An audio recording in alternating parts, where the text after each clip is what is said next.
बात यह है कि कहीं ना कहीं हमें किसी न किसी की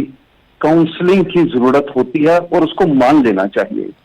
जहां हमारे यहाँ ये बड़ी प्रॉब्लम है कि अगर कोई थोड़ी सी नसीहत करना चाहे और उसे अपनी मिसाल देना चाहे तो कहते हैं नहीं तो अपने को नहीं डाल रहा, मैं जो कर रहा हूं मैं ठीक ही कर रहा हूं, मुझे अपनी बीवी का पता है, वाइफ के कि मुझे अपने हस्बैंड का पता है। सो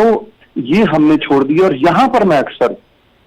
इस बात को वैल्यू देता हूं कि हमारे घरों में जो बुजुर्ग हैं, जो बड़े हैं, अगर वो बिठा के कोई बात समझाते हैं, वो कहीं काउंसलिंग करने के लिए देखें, बाहर के मुल्कों में काउंसलिंग सेल्स हैं, मुख्तलिफ जगहों पे ऐसी बातें होती हैं, फोरम्स होते हैं, हमारे पर कहाँ है? एक गांव में जिसकी आबादी तकरीबन 5000 लोग रह रहे हैं, उनके पास कौन है? उनके पास तो या सरपंच है या चौधरी है या सगड़ा है, सियाने होंगी।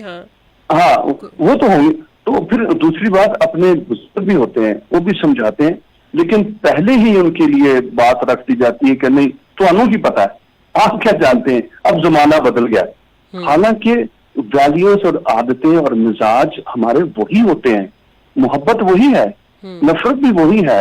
दूरी भी वही है, हसद भी वही है, छोड़ देना भी वही है, ग्रज रखना, माफना, ये सारी चीजें तो वही आ रही हैं, बदली तो कुछ नहीं है। तो हमारे अपने एटीट्यूड और बिहेवियर में जो मेरे नजदीक मैं जो समझा रहा हूँ कि हमें काउंसलिंग के लिए रूम देना चाहिए, और ना सिर्फ देना चाहिए बल्कि एक्सेप्ट करना चाहिए कि अच्छा अगर कोई बड़ा बुजुर्ग हमें कोई बात समझा रहा है तो मुझे कम से कम सुनकर उसको दिल में थोड़ी देर के लिए रखकर सोचना तो चाहिए ना। ये तो नहीं कि एक काम से सुना तो दूसरे से निकाल दिया कि सिर्फ ये बात है कि इन्होंने की पता, दुनिया बदल गई है, नहीं बदलती। आज भी मेरी वालदा खुदा के फजल से हयात है, अब भी जब मैं कहीं उससे ज्यादा गुस्सा करूं या कुछ आगे पीछे हो तो कहती है नहीं तूने ऐसा नहीं करना, तूने जाना है उनके घर और माफी भी मांगनी है और सॉरी करना है और उनको मना के वापस लाना है।